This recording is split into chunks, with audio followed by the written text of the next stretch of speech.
बोलिए भागवत स्वरूप भगवान की जय। बाल कृष्ण लाल की जय। आदि शक्ति की जय। सूरज नारायण भगवान की जय। नारायण भगवान की जय। ओम श्री परमात्मने नमः। ओम श्री सरस्वत्यै नमः। ओम श्री महालक्ष्म्यै नमः। ओम श्री गणेशाय नमः। ओम श्री पुराण पुरुषोत्तमाय नमः। ओम नमो भगवते वासुदेवाय। ओम नमो भगवते वासुदेवाय। ओम नमो भगवते वासुदेवाय। ओम नमो भगवते वासुदेवाय। आ द्वादश मंत्र છે, પ્રમુખ મંત્ર। ભાગવતની કથા સાંભળતા સાંભળતા કોઈ પણ ભાગવતના પ્રસંગમાં, પોથી યાત્રામાં, પોથી પધરામણીમાં, કોઈ પણ ભાગવતની કથા એના કોઈ પણ વિભાગમાં આ મંત્ર બધી જગ્યાએ લાગુ પડે એવો છે અને અસરકારક મંત્ર છે। એટલો બધો અસરકારક કે આ મંત્રથી ભગવાન ચોક્કસ દર્શને આપે, પ્રગટે થાય, ભક્તિ કબૂલે કરે। એટલે આપણે આ મંત્ર દરરોજ ખાસ, અને ધ્રુવજીની કથામાં આ મંત્ર નારદજીએ ધ્રુવજીને આપ્યો જ છે ગુરુ તરીકે, અને આ મંત્રથી ધ્રુવજીને ભગવાન મળ્યા જ છે।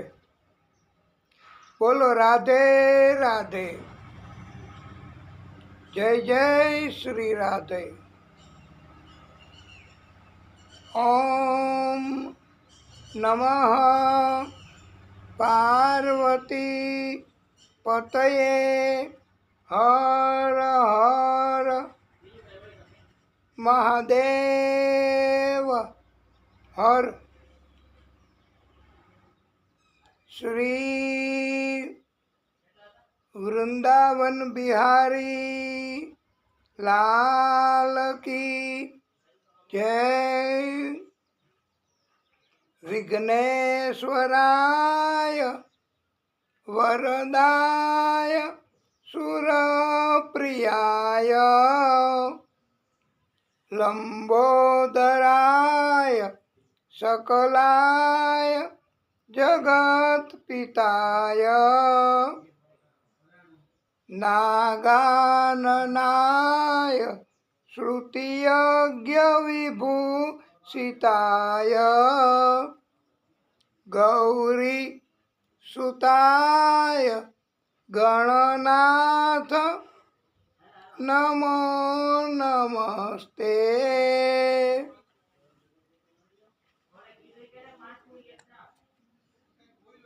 ઓમ સૂર્ય દેવાય નમો નમઃ. ઓમ અરુણ દેવાય નમો નમઃ. ઓમ આદિ ભૂતાય નમો નમઃ.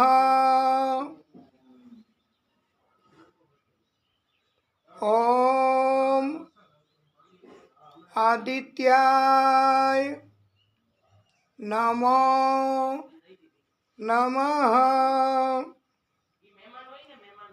ઓમ રવિ દેવાય નમો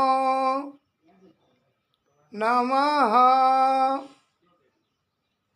ઓમ ભાસ્કરાય નમો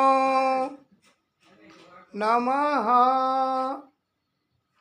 ઓમ અચ્યુતાય નમો નમઃ.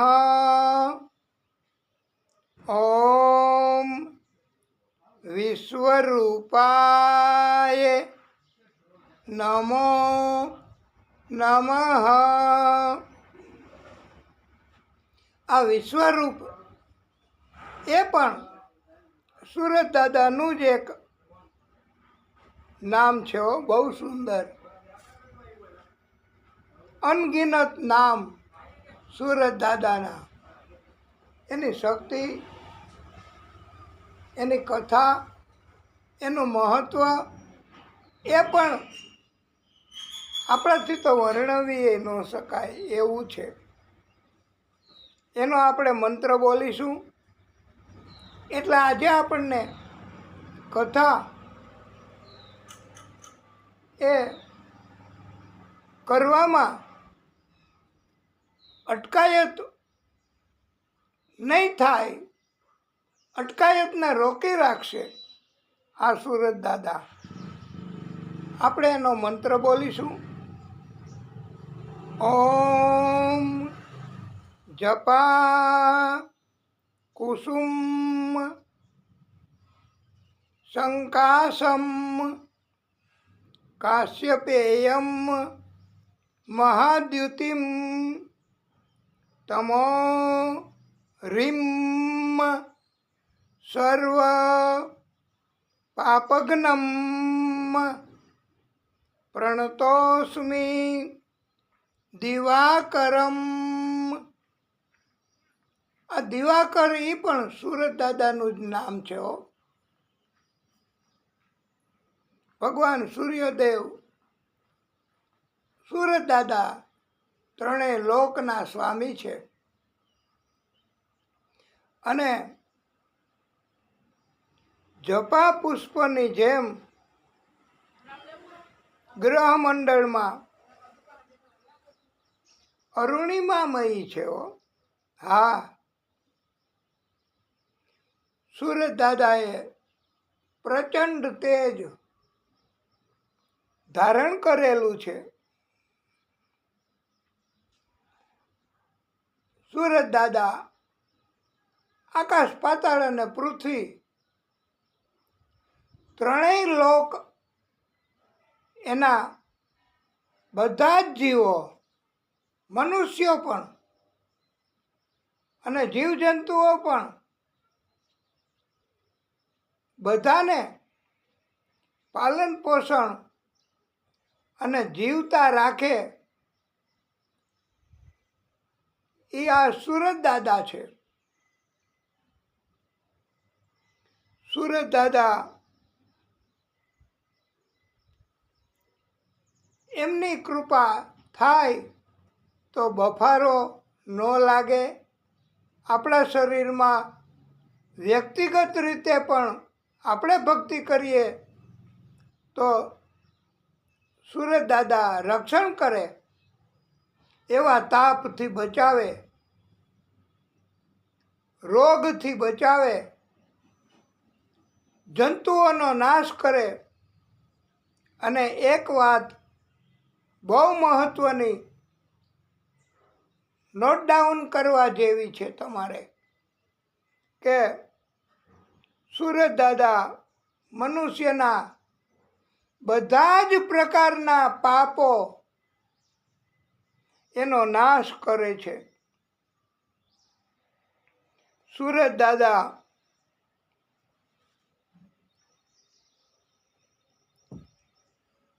એનું મહત્વ, એની શક્તિ અપરંપાર છે. હા, સૂરજનારાયણ, સૂરજ દાદા વગર જીવ ઉત્પન્ન જ ન થઈ શકે, જીવ મેન્ટેન ન કરી શકાય. સૂરજ દાદા જ સજીવોને, જીવજંતુઓને, મનુષ્યોને જીવતા રાખી શકે છે. બધાયનું રક્ષણ કરનારા સૂરજ દાદા છે.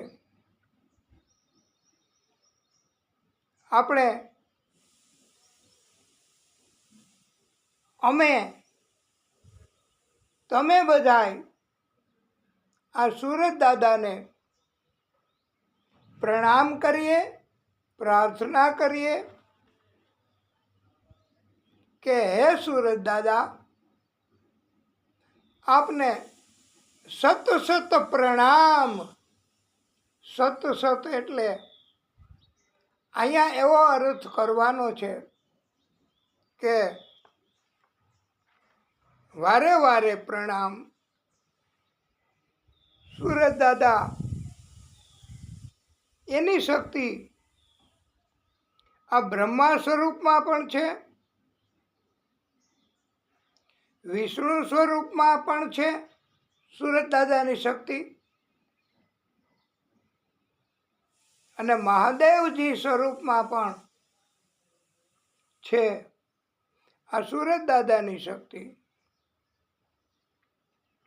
સૂરજ દાદા પ્રત્યક્ષ દેવ છે, ડાયરેક્ટ ભગવાન, સાક્ષાત ભગવાન. એનું કારણ કે સૂરજ દાદા એના બધાય દર્શન કરી શકે, નાના મોટા, સ્ત્રી પુરુષો, વૃદ્ધો, અને સૂરજ દાદાને પ્રાર્થના કરી શકે. અને આવી જ રીતે આ ભાગવત આપણને શીખવે કે ચંદ્ર ભગવાન એ પણ ડાયરેક્ટ ભગવાન છે, એના પણ દર્શન કરી શકાય છે. બીજા કોઈ ભગવાનના દર્શન ડાયરેક્ટ તમે ન કરી શકો, એની મૂર્તિના કરી શકો, અને એ પ્રગટ થાય, પ્રસન્ન થાય, વરદાન આપે તો તમે દર્શન કરી શકો, એ દિવ્ય દ્રષ્ટિ આપે તો.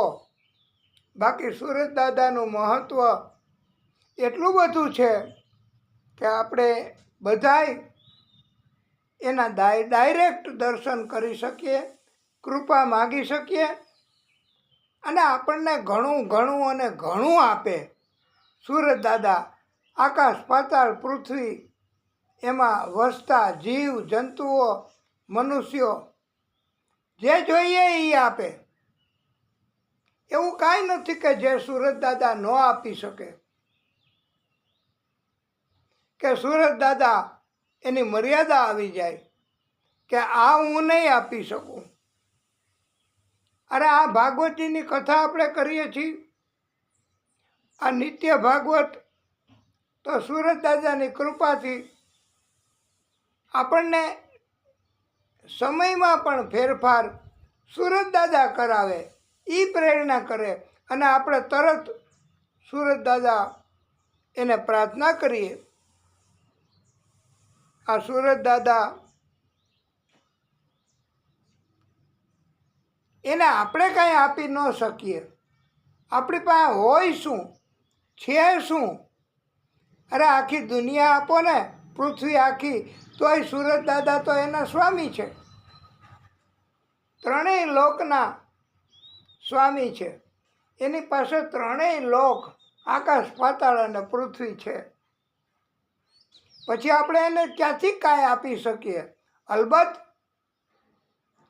સુરત દાદાની જો આપણે ભક્તિ કરીએ તો સુરત દાદા આપણને કૃપા કરે, રાજી થાય. કંચન જેવી કાયા, રોગમુક્ત શરીર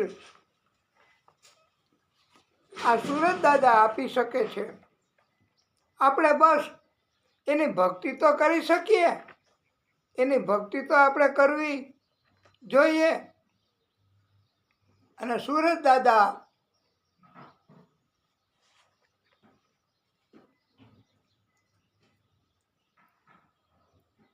એની કથા મંગલાચરણ ના વિભાગમાં, અને આજે આપણે કદાચ થોડી ઓછી કથા કહી શકાય, કારણ કે આ વાતાવરણ પણ એવું છે અને સંકેત છે. આપણે હનુમાનજી એને તો આમંત્રિત ન કરીએ તોય આવી જાય હો, કથા પ્રેમી છે. મહાદેવજી એને કથા તરફ બહુ પ્રેમ છે હો. આમ છતાંય આપણે એક શ્લોક બોલીએ, આયે હનુમંત બિરાજીએ, કથા કહું મતિ અનુસાર, પ્રેમ સહિત ગાદી ધરું, પધારીએ પવન કુમાર. શ્રી હરિમ પરમાનંદમ ઉપદેશકાર,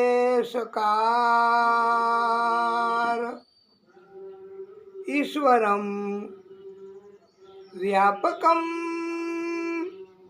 સર્વલોકાનામ કારણમ તમ નમામિ હરિમ પરમ, તમ નમામિ હરિમ પરમ.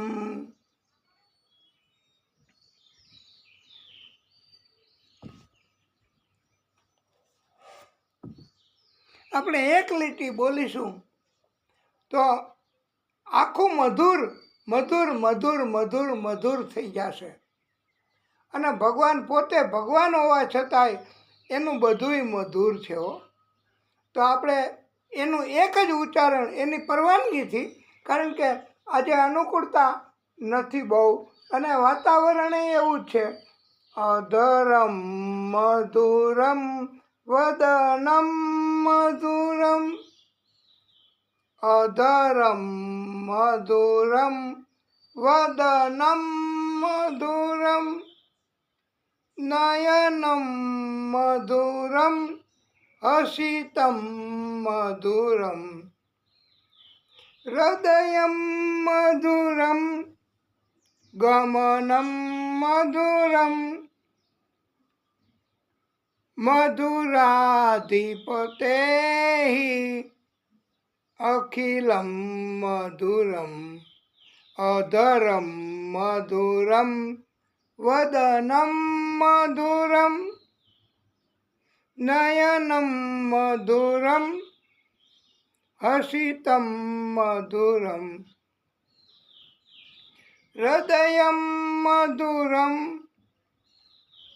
ગમનમ મધુરમ, મધુરાધિપતે અખિલમ મધુરમ, મધુરાધિપતે અખિલમ મધુરમ.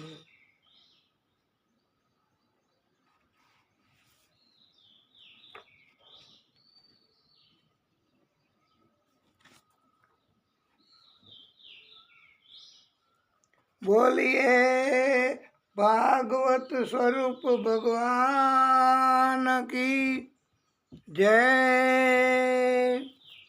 શ્રી સુકૌ વાચ.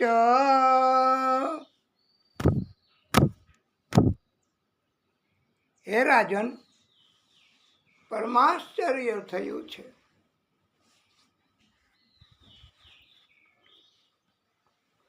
એકદા તું મહાન્દ્યામ કૃતાભિષેક નયમિકા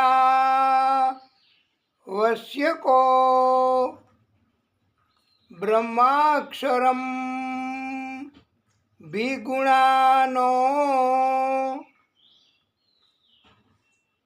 મહુરત ત્રયમ દુકાંત ઉપવિવેશ. એકવાર ભરતજી ગંડકી નદીમાં સ્નાન કરીને નિત્ય નયમિક તથા શૌચ વગેરે અન્ય આવશ્યક કર્મોથી પરવારીને પ્રણવનો જપ કરતા કરતા, પ્રણવ એટલે ઓમકાર, ઓમકારનો જપ કરતા કરતા આપણે કરી શક્યો. ઓમ ઓમ ઓમ ઓમ ઓમ. અને દરેક મંત્ર આ ઓમકાર એનાથી જ શોભે છે. 3 મુહૂર્ત સુધી આ ગંડકી નદી એના પ્રવાહ પાસે નદીના કાંઠે બેસી ગયા અને મંત્ર એની ભક્તિ ચાલુ કરી દીધી.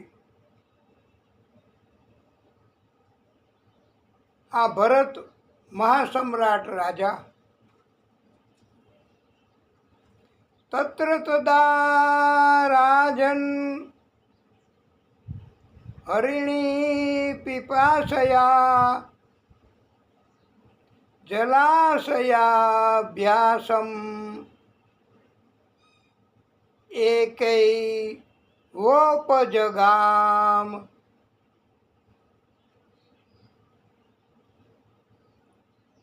આવા સમયે જ્યારે ભરતજી ભક્તિ કરવા તૈયારી કરી અને ભક્તિ શરૂ કરી, એવા સમયે હે પરીક્ષિત,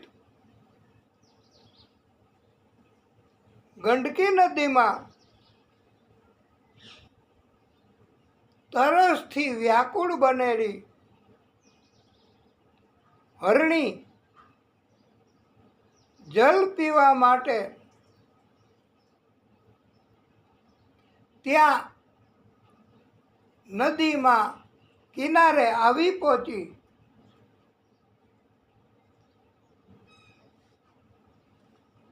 આ હરણી ગર્ભવતી હતી. એનો ગર્ભ પાકી ગયો હતો. અહીંયા ડાક્ટરો આ કથા સાંભળે તો એમને ખબર બહુ હોય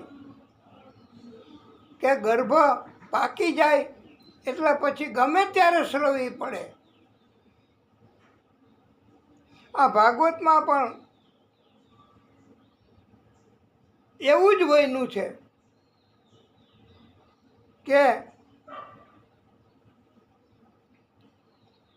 તયા પેપીયમાન ઉદકે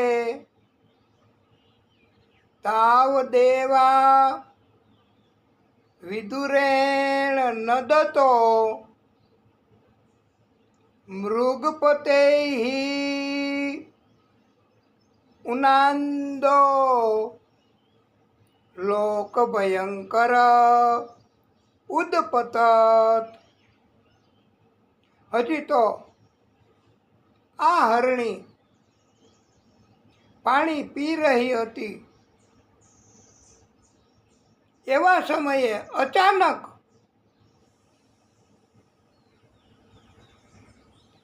સિંહની ત્રાડ, જે આખા વિસ્તારને ભયભીત કરી મૂકે એવી ભયંકર ત્રાડ સિંહની સંભળાણી. હરણી એને ભય બહુ ઉત્પન્ન થયો. હા, ધ્રુજી ઉઠી. બધાયને ભય ઉત્પન્ન થાય જ. આપણે પણ રાતના 12 વાગે કે વધારે સમય વયો ગયો હોય અને બહાર નીકળ્યા હોય, અચાનક કૂતરા ભસે તોય ભય લાગે. આ ભય એ દરેક પ્રકારના હોય. ભાગવત ભગવાન એની ભક્તિ કરે, એની કથા સાંભળે, એની કથા વાંચે, એને તમામ પ્રકારના ભય દૂર થાય છે. પણ આ હરણી એ ગર્ભવતી હતી, એને બહુ ભય ઉત્પન્ન થયો. અને વાલા ભક્તો,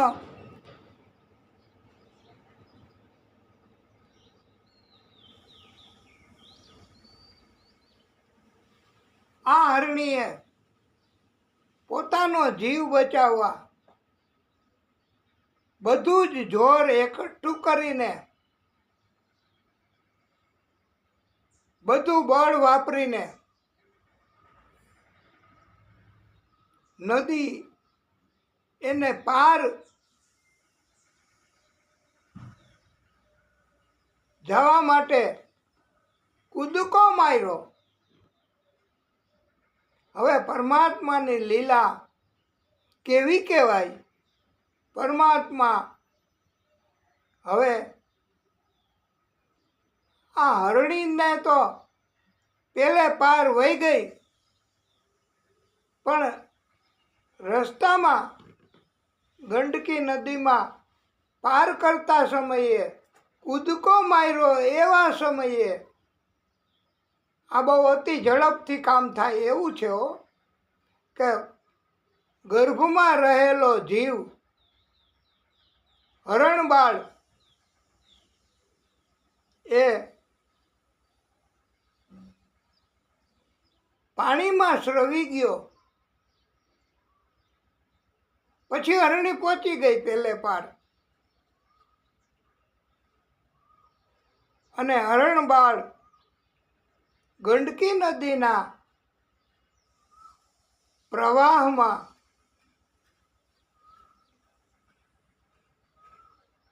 તણાતા તણાતા તણાતા આવે. ભરતજીએ જોયું કે આ જીવ હરણી તો વહી ગઈ, હવે એની માં વગર કેમ જીવશે. અને બીજા જીવને બચાવવાનું કરવું એ ઉત્તમ કાર્ય છે. મોટું તપ કહેવાય, ભક્તિ કહેવાય. ભરતજીએ હરણબાળને પાણીના પ્રવાહમાંથી લઈ લીધું, બચાવી લીધું. અને કેવી રીતે ખોરાક મેળવશે, કોઈ હિંસા કરી નાખશે આ બાળકની, હરણ બાળની, એવું વિચારીને ભરતજી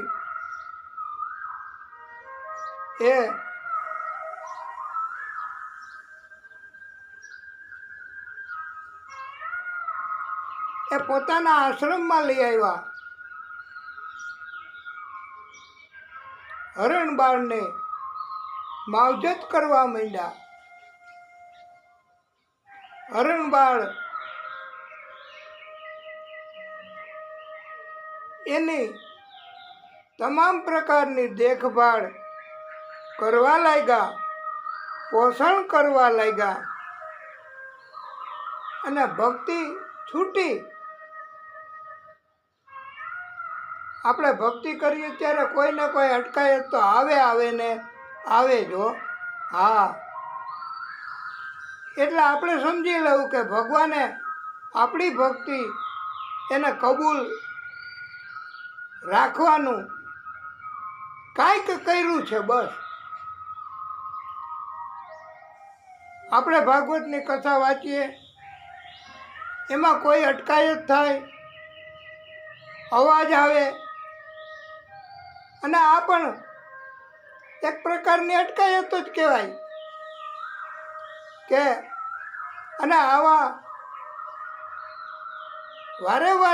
વારે ગામમાં તો અલબત્ત આ તો સરકાર પરવાનગી આપતા હોય અને ભક્તિ પૂરતો હેતુ હોય તો કોઈ જાતની અટકાયત ન કહેવાય. આપણે થોડી વાર પૂરતું ભાગવત કથામાં ધૂન પણ બોલાવી શકીએ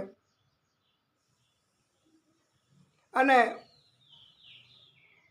હરણ બાળની માવજત કરતા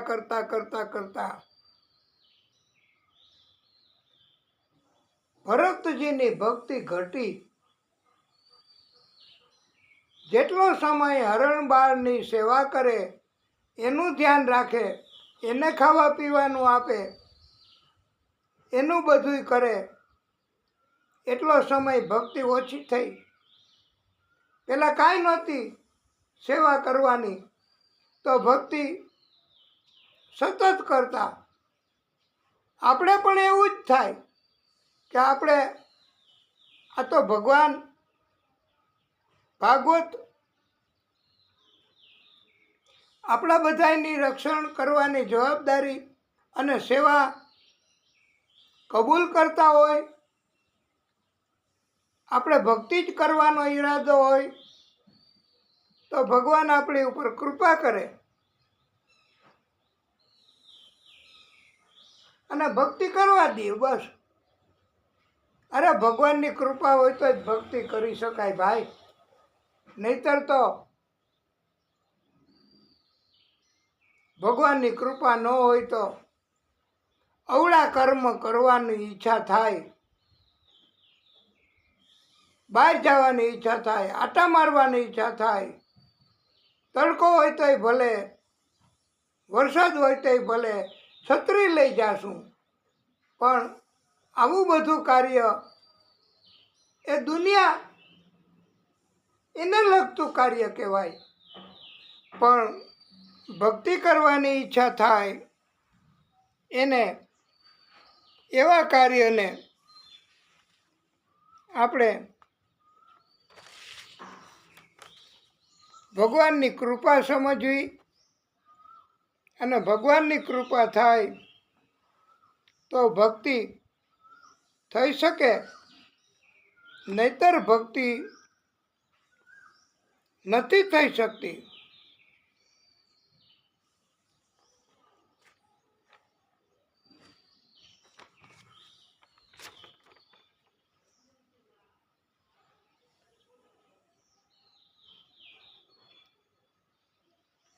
બોલીએ ભાગવત સ્વરૂપ ભગવાન કી જય.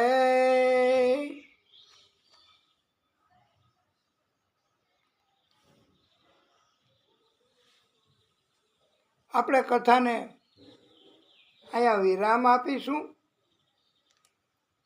નિત્ય ભાગવત અંતર્ગત એક શ્લોકની કથા પણ આપણે કરી શકીએ તો ભગવાનની કૃપા કહેવાય. અને ભગવાન આપણું ધ્યાન 24 કલાક રાખે છે. તો કથાને વિરામ.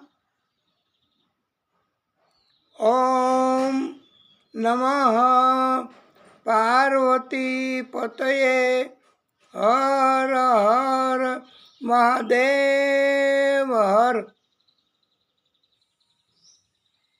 કથાને વિરામ.